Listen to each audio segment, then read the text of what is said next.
Okay, today I am going to show you how I make homemade mustard and can it. So I start with getting my half pint jars in water so they can boil. And then for this recipe you'll need a tablespoon of lemon juice, 2 teaspoons of salt, 1 teaspoon of flour, 1 teaspoon of turmeric, 3/4 teaspoons of garlic powder, a half teaspoon of onion powder, and a half teaspoon of paprika. And then you'll also need a cup of water and 3/4 cup of vinegar. And to start with, you will take all of your seasonings and put them into your pan.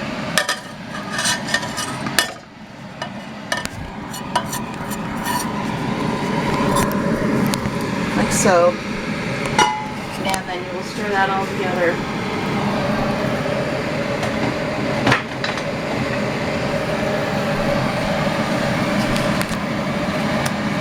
Until it's all mixed up.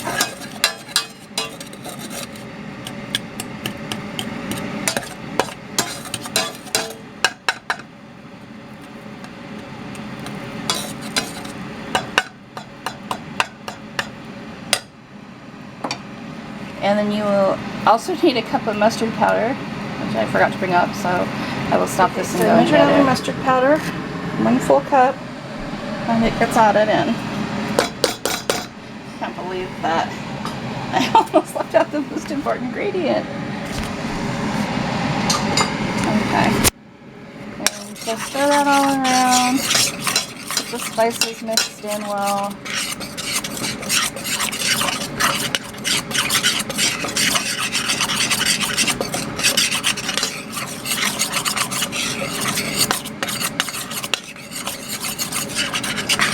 You want to do this until you can't see the paprika or the turmeric as individual grains anymore, that it's all blended in with the mustard powder.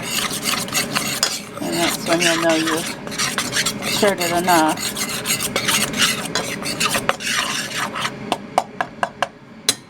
Okay, and next we add the vinegar and water.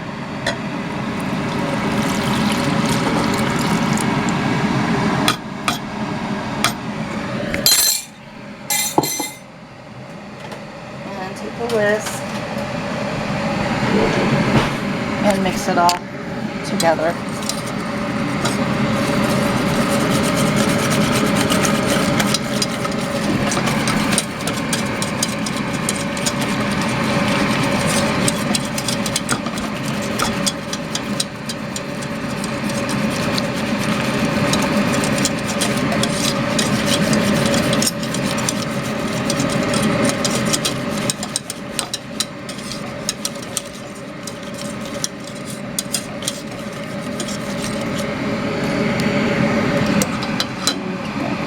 I just like to run the spoon along the corners. Well, not corners technically, but you see that, you get that so it's not sticking. I guess edges. And circle it would be edges. And then once that's no longer gumming up the works, then we turn it on to high and bring it to a boil. And you want to boil, once it comes to a boil, you want to boil it for 10 minutes. And you want to stir it about every 30 seconds. You don't want to leave it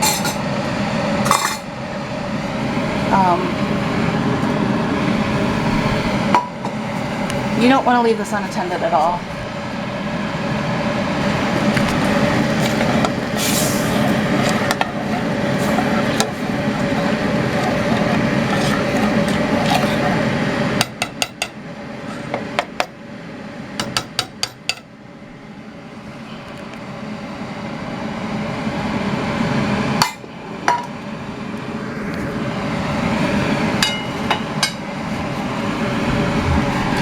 It doesn't take it very long to come to a boil. Oh yeah, let's put the camera in the mustard. That's good.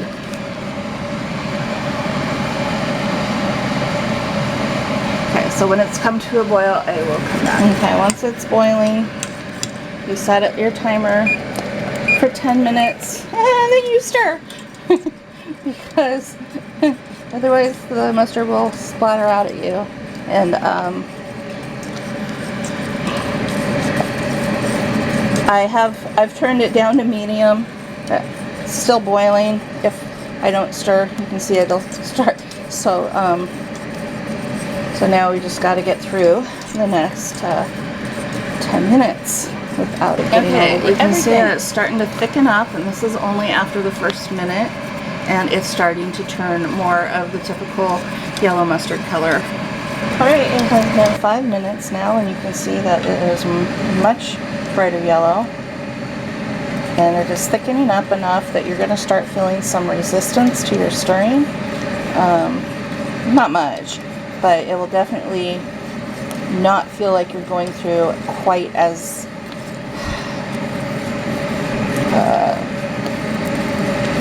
less resistance as water like it does in the beginning.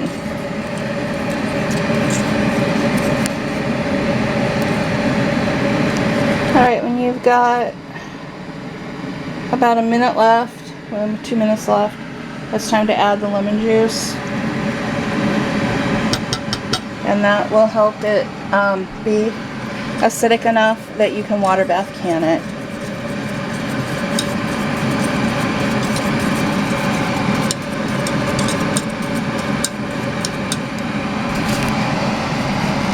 Okay, after the full 10 minutes of boiling and stirring, you can see the mustard is much thicker now, and it is done.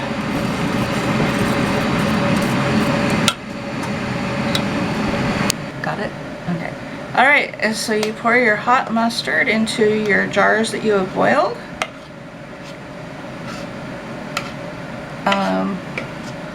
This recipe makes about a pint.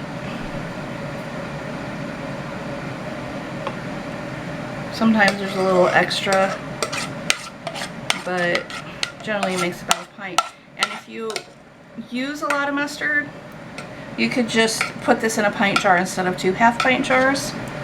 I'm the only one in my family that eats mustard, well, that eats yellow mustard. So I put it in the half-pint jars because it takes me a little while to go through one.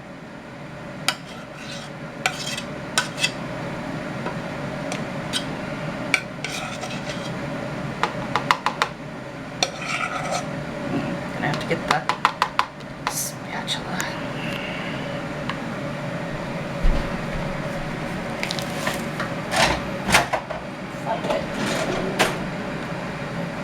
Why doesn't no one ever put stuff away in the right place?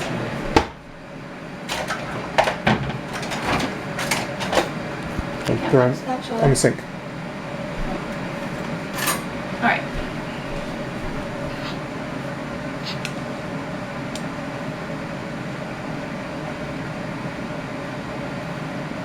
Now, it really is important to be there and stir this the whole 10 minutes. If you don't, you really will end up with a problem because your pan will get, the stuff will stick to the bottom of your pan. So don't think that you can go and sit at the table while this bubbles the 10 minutes. Ask me how I know.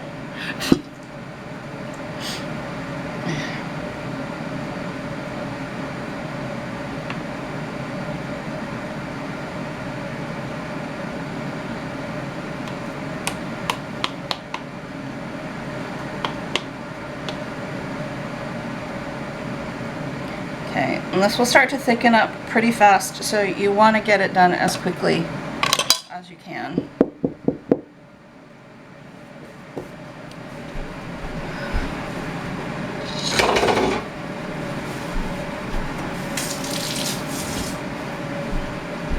Wipe your rims.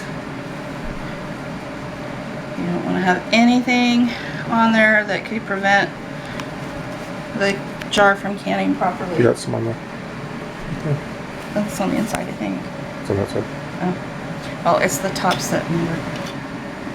Alright, so you want to take your hot lids and your hot rings.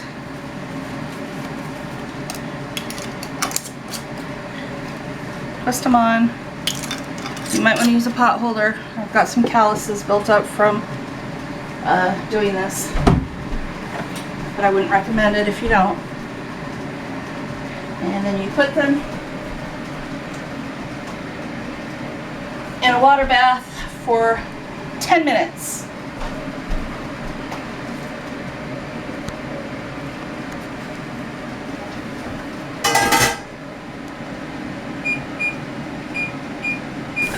Alright, remove your lid.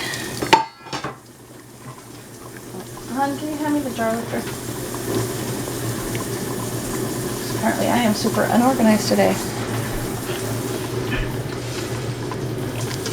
And take out your mustard. And see how bright it is. And you might see some cracks in it. That's normal. And put them on your towel.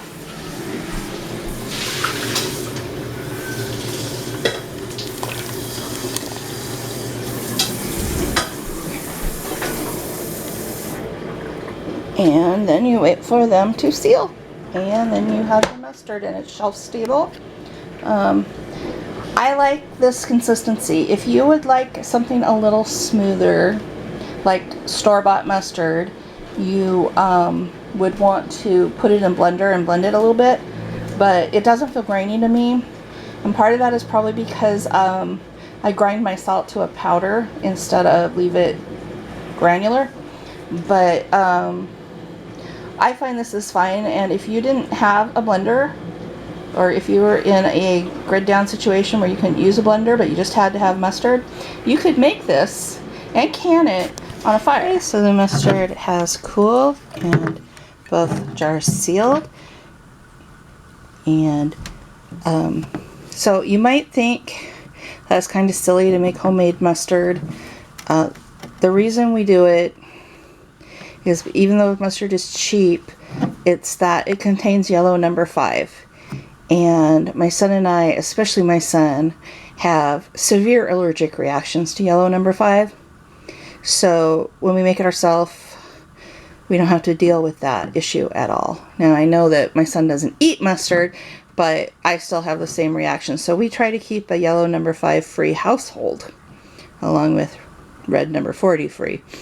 But so that's why I make it. And also they do make organic mustard that doesn't have yellow number 5 in it, but it is very expensive, and it just works out better if I get the mustard powder from the food co-op in bulk. So anyway, that is how you make and can homemade mustard.